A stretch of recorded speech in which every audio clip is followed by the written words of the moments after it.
Proverbs 4:23 says this. It says, "Above all else, guard your heart, for everything you do flows from it." It's been a crazy week. On top of everything that's going on with the coronavirus and everything being shut down, we've seen a lot of hatred thrown around online, in streets.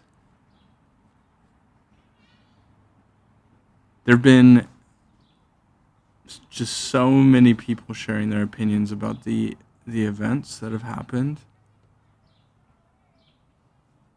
And believe me, don't get me wrong, there's been a lot of support, and it's been really, really cool to see the support that has been shared.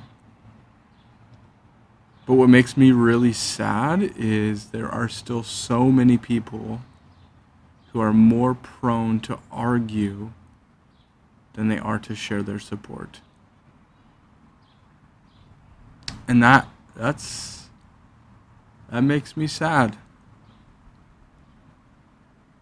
And I don't want to get into the weeds of the issues right now. I'd love to sit down with you and talk, but I don't have a lot of time to do that now. What I want to talk about right now is the heart of Jesus. I want to talk about that proverb. For everything you do flows from your heart, so guard your heart. I think that's important. I want to talk about our hearts, and I want to talk about the heart of Jesus. And Jesus' heart is one that loves everyone no matter what. 1 Corinthians says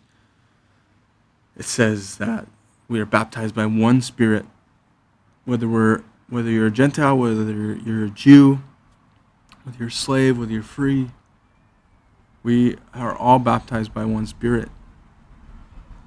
God loves and accepts everyone no matter their background. And He cares. He cares about them. He cares about every individual. He loves and cares, and that's who He is. That's what His heart is.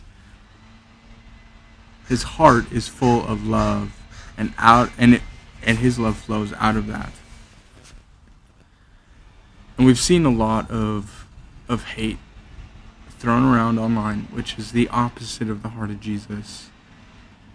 And that causes just so much pain. And we've seen other pain too. We've seen pain even come from people with good intentions, because people, even with good intentions, without a knowledge of what to do or what to say, they cause pain. And it happens all the time. The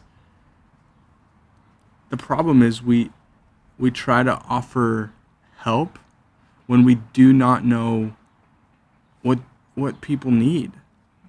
We try to decide for ourselves what help we want to give instead of stopping and listening to the needs.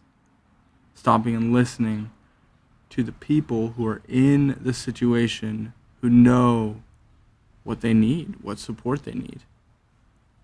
This happens in a variety of different ways. It happens even on short-term mission trips.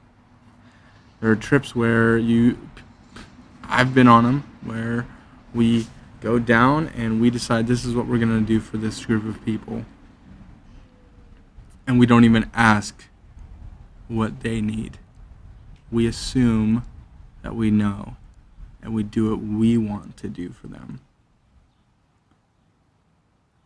And that's sad, because if you're not in the situation, you have no idea what the needs are.